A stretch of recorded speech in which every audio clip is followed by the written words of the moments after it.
নমস্কার, দেখছেন talk to Bangla. আমি অভিষেক রয়েছে প্রদর্শিত এই মুহূর্তে যে খবর নিয়ে উপস্থিত হয়েছি।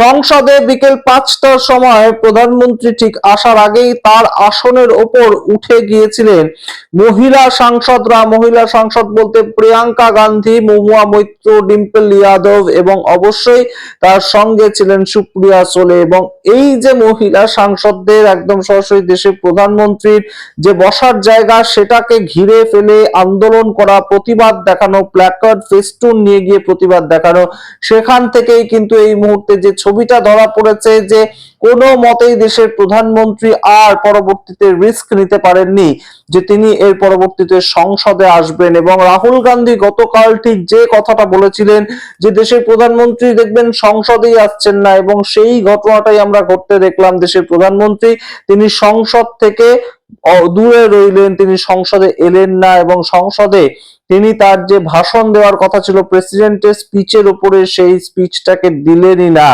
এই কারণটা মূল যে জায়গাটায় আটকালো সেটা কিন্তু মহিলারা বিকেল 5টার সময় গতকাল যখন দেশের প্রধানমন্ত্রীর বক্তব্য রাখার কথা ছিল, মহিলা বিরোধী সাংসদরা মহুয়া মৈত্র থেকে প্রিয়াঙ্কা গান্ধী, সুপ্রিয়া সোলে, ডিম্পল যাদব তারা একদম সরাসরি গিয়ে আন্দোলন করতে থাকেন। এবং আন্দোলন এতটাই তীব্রতর হয়, পুরুষ সমস্ত সাংসদরা নেমে আসেন ওয়েলে এবং মহিলা সাংসদরা দেশের প্রধানমন্ত্রী যেখানে যান সেখানে একদম গিয়ে আন্দোলন করতে থাকেন। সমস্তটা ব্যাখ্যা করব গতকাল কি কি হয়েছে এবং কিসের পরিপ্রেক্ষিতে এই মুহূর্তে এত বড় আন্দোলন তীব্রতর হয়ে উঠেছে। সমস্তটা বলার আগে অবশ্যই টক টু বাংলা ইউটিউব চ্যানেলটিকে সাবস্ক্রাইব করুন, এই ভিডিও শেষ অবধি দেখুন, স্কিপ না করে। আপনারা জানেন এই মুহূর্তে রাহুল গান্ধী তাকে কোনো মতেই বলতে দেওয়া হচ্ছে না সংসদে, এবং সেটা শুরু হয়েছে গত 2 তারিখ থেকে। 2রা ফেব্রুয়ারি থেকে একই পদ্ধতি চলছে। 2 তারিখ, 3 তারিখ, 4 তারিখ কোনো মতেই রাহুল গান্ধীকে বলতে দেওয়া হচ্ছে না প্রেসিডেন্টের ভাষণের ওপর। তার কারণটা কি? রাহুল গান্ধী বলতে গেলেই তিনি যেটা বলছেন, একটি বইয়ের বক্তব্য তিনি তুলে আনছেন, যে বইটা সরাসরি লিখেছেন প্রাক্তন দেশের সেনা প্রধান নারভানে। এবং নারভানেজি সেই বইটাকে প্রথম দিন প্রতিরক্ষা মন্ত্রী এবং অমিত শাহ স্বরাষ্ট্রমন্ত্রী তারা দুজনেই বলে দেন যে বই পাবলিশ করা হয়নি, সেই বই থেকে আপনি পড়তে পারবেন না। তারপরের দিন রাহুল গান্ধী বলেন যে কার্বান যে ম্যাগাজিন, কার্বান ম্যাগাজিন সেখানে ছাপানো হয়েছে এই বইয়ের কিছু অংশ, এবং সেখান থেকে আমি পড়বো এবং আমি অথেন্টিকেট করে পড়বো। তখনও তাকে পড়তে দেওয়া হয় না। সেটা 3রা ফেব্রুয়ারির কথা। 4ঠা ফেব্রুয়ারি গতকাল সামগ্রিকভাবে সেই বইটাকে নিয়ে চলে আসেন রাহুল গান্ধী সংসদে, এবং রাহুল গান্ধী বিভিন্ন পত্রপত্রিকার যে সাংবাদিক থাকেন সংসদের অভ্যন্তরে, সংসদের বাইরে, তাদের সামনে পড়ে বলে দেন যে সেই বইতে তিনি কি বলতে চেয়েছিলেন, কি আসল কথাটা ছিল। যখন চাইনিজ ট্যাঙ্ক ভারতবর্ষকে আক্রমণ করেছিল সেই সময় কন্টিনিউয়াসলি নারভানেজি দেশের সেনাপ্রধান হিসেবে তিনি ফোন করছিলেন প্রতিরক্ষা মন্ত্রীকে, প্রতিরক্ষা মন্ত্রী ফোন করছিলেন দেশের প্রধানমন্ত্রীকে। 2 ঘন্টা পর সেখান থেকে অর্ডার আসে, जो उचित समझो वो करो। কিন্তু যেখানে সরাসরি দেশের প্রতিরক্ষা দপ্তর থেকে সেনা প্রধানদের একদম স্ট্রিক্টলি বলে দেওয়া আছে যে যতক্ষণ না পর্যন্ত অর্ডার আসবে ততক্ষণ কিচ্ছু করবে না। কিন্তু অর্ডার যখন এলো তখন নরেন্দ্র মোদী কি অর্ডার দিলেন? जो उचित समझो वो करो। তো এই বিষয়টাতে নারভানেজি বলছেন I was feeling completely alone by that time, কারণ আমার হাতে সমস্ত সিদ্ধান্ত ছিল। চাইনিজরা অলরেডি ভারতবর্ষকে আক্রমণ করে ফেলেছে, চাইনিজ ট্যাঙ্ক ভারতবর্ষে ঢুকে পড়েছে। 2 ঘন্টা ধরে আমি কন্ট্যাক্ট করার চেষ্টা করছি। তার পরবর্তী দেশের প্রধানমন্ত্রীর এই ধরনের বক্তব্য যে যা ভালো মনে হয় করো। তো এই যে বিষয়টা সেটাকেই সম্পূর্ণভাবে তুলে আনতে চেয়েছিলেন রাহুল গান্ধী। এবং গতকাল রাহুল গান্ধী বলেন যে এই তো বই আমি দেখিয়ে দিচ্ছি, নারভানেজির বইটা যে বললো সংসদের অভ্যন্তরে অমিত শাহ পাবলিশ হয়নি, প্রতিরক্ষা মন্ত্রী রাজনাথ সিং জি বললো পাবলিশ হয়নি, তাহলে আর সেই বই থেকে পড়া যাবে না। কিন্তু বই তো পাবলিশ হয়েছে, এবং বইটা পাবলিশ হয়েছে 2023 সালে। তার পরবর্তীতে সেই বইটাতে স্টে লাগিয়ে দেওয়া হয়েছে ভারতবর্ষে বিক্রির ক্ষেত্রে, কিন্তু বাইরের দেশে তো বিক্রি হচ্ছে সেই বই।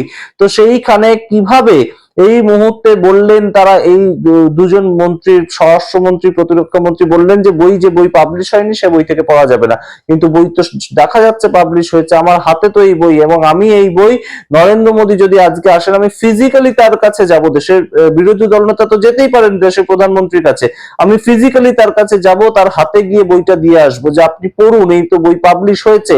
এবং সাংবাদিক আশুতোষ বলে একজন ব্যক্তি, তিনি আপনাদের গতকাল দেখিয়েছিলাম, তিনি বলে বলেছেন যে অ্যামাজনে 3রা ফেব্রুয়ারি পর্যন্ত এই বইটা অনলাইন যে ই কমার্স প্ল্যাটফর্ম অ্যামাজন সেখানে পাওয়াও যাচ্ছিল, কিন্তু তারপর হঠাৎ করে সেখান থেকে বইটা আর পাওয়া যাচ্ছে না। কিন্তু সোশ্যাল মিডিয়াতে অলরেডি সেই যেটুকু পোর্শন রাহুল গান্ধী পড়তে চাইছিলেন সেটুকু তো একদম সরাসরি বিভিন্ন জায়গায় সার্কুলেটেড হয়ে গিয়েছে। পরবর্তীতে আমরা যেটা দেখলাম, দেশের প্রধানমন্ত্রী তার যে ভাষণটা সেটাকেই সম্পূর্ণ এসকেপ করে গেলেন এবং বিভিন্ন তামাম গদি মিডিয়াতে চালানো হলো যে দেখুন দেশের প্রধানমন্ত্রীকে ভাষণ দিতেই দেওয়া হচ্ছে না। এবং সবচেয়ে ইন্টারেস্টিং ফ্যাক্টরটা শুনবেন, গতকাল যখন এই ধরনের হরতাল হচ্ছে, দেশের প্রধানমন্ত্রী আসবেন ভাষণ দেবেন বিকেল 5টার সময়, তখন কি হলো, হঠাৎ করে আমরা দেখলাম যে সংসদ স্থগিত করে দেওয়া হলো মাত্র 1 মিনিটের মধ্যে। যেখানে সংসদ বিকেল 5টা থেকে 6টা পর্যন্ত স্থগিত করা যেতে পারতো, 7টা পর্যন্ত স্থগিত করা যেতে পারতো, তারপর শুরু করা যেতে পারতো।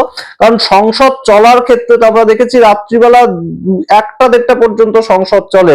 জি রামজি বিল কয়েকদিন আগে প্রবল ঠান্ডার মধ্যে আমরা দেখতে পেয়েছি রাত 1:30টা পর্যন্ত জি রামজি বিল পাশ করানোর জন্য সংসদ চলেছে। তাহলে সেই ক্ষেত্রে দেশের প্রধানমন্ত্রী রাষ্ট্রপতির ভাষণের উপর তিনি স্পিচ দেবেন, সেটা কেন হবে না? এবং এই মুহূর্তে যে খবর উঠে আসছে, এই স্পিচটা কমপ্লিটলি দেবেনই না প্রধানমন্ত্রী। আজকেও তিনি স্পিচ দেননি, সম্পূর্ণ স্পিচটাকে লিখিত আকারে সংসদে প্রকাশ করা হবে এবং তার পরবর্তী সংসদের মতন চলবে।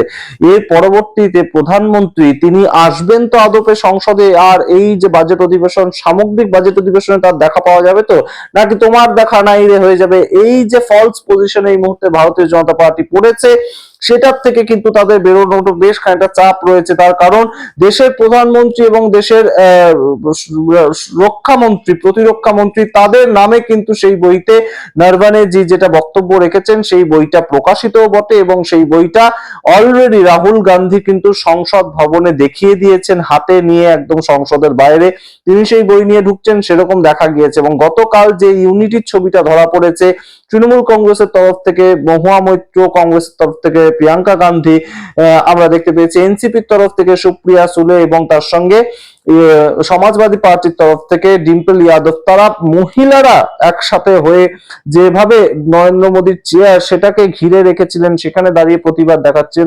মহিলা সাংসদরা যেভাবে ইউনাইটেডলি একদম দেশের প্রধানমন্ত্রী তার চেয়ারটাকে গিয়ে ঘিরে ফেলেন গতকাল। এবং অবশ্যই যা খবর বেরিয়ে আসছে যে বিজেপির তরফ থেকেও বেশ কিছু সাংসদ তারা নেমে আসেন এবং তারা নেমে এসে ঠান্ডা করার চেষ্টা করেন।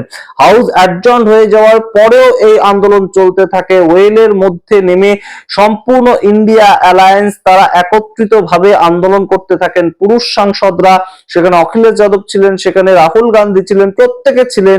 এবং মহিলা সাংসদরা চলে গিয়েছিলেন দেশের প্রধানমন্ত্রী যেখানে বসেন সেখানে, এবং সেখানে তারা তাদের আন্দোলন চালিয়ে যাচ্ছিলেন। এইভাবে একতাবদ্ধভাবে আন্দোলন দেখে ভারতীয় জনতা পার্টির তরফ থেকে কিরণ রিজিজু, পার্লামেন্ট অ্যাফেয়ার্স মন্ত্রী নিশিকান্ত দুবে, যিনি বিভিন্ন সময় বিভিন্ন বিতর্কে জড়ান, এবং তার সঙ্গে অশ্বিনী বৈষ্ণব রেল মন্ত্রী, তারা তিনজন নেমে আসেন, শান্ত করার চেষ্টা করেন, বোঝানোর চেষ্টা করেন যে হাউসটা অ্যাডজর্ন হয়ে গেছে, এখন আর আপনারা কেন এই ধরনের প্রতিরোধ দেখাচ্ছেন। কিন্তু প্রতিরোধ দেখানোর মূল যে জায়গাটা, যে বিরোধী দলনেতা তাকে বলতেই দেওয়া হলো না, যেখানে তার কাছে সঠিক তথ্য ছিল, যেখানে তার কাছে সঠিকভাবে একটা বই ছিল যেটা পাবলিশড হয়েছে অলরেডি। অর্থাৎ কোথাও গিয়ে এই মুহূর্তে ভারতীয় জনতা পার্টির সম্পূর্ণভাবে তারা যে মিথ্যে বলেছে যে পাবলিশ হয়নি বই, সেই বই নিয়ে কেন আসবে, এবং তারা যে কতটা সংকটকালীন অবস্থায় অন্যের কাঁধে দায়িত্বটা ছেড়ে দিয়ে দেশের প্রধানমন্ত্রী বা প্রতিরক্ষা মন্ত্রী তারা সরে যান, সেই জায়গাটার কথা কোথাও কিন্তু গিয়ে আবারও একবার প্রকাশিত হয়ে গেছে। এবং এই মুহূর্তে ট্রেড ডিলের যে সম্পূর্ণ বাতাবরণটা তৈরি হয়েছে তার মধ্যে দাঁড়িয়ে কতদূর পর্যন্ত এবারের বাজেট অধিবেশনে সংসদ চলবে এবং সেই চলার ক্ষেত্রে বিজেপি কতটা ট্যাকেল করতে পারবে সামগ্রিকভাবে বিরোধীদের, সেটা নিয়ে কিন্তু প্রশ্ন উঠছে। সমস্তটা রাখলাম আপনাদের সামনে, আপনাদের মতামত কমেন্ট বক্সে কমেন্ট করুন। দেখতে থাকুন টক টু বাংলা। অবশ্যই এটা নজিরবিহীন ছবি যে একদম প্রধানমন্ত্রীর সামনে গিয়ে মহিলারা তার যে বসার জায়গা সেটাকে ঘিরে ফেলেছে। অবশ্যই নজিরবিহীন ছবি। এই মুহূর্তে বিরোধিতা প্রবল পর্যায়ে শুরু হয়েছে সংসদের অভ্যন্তরে।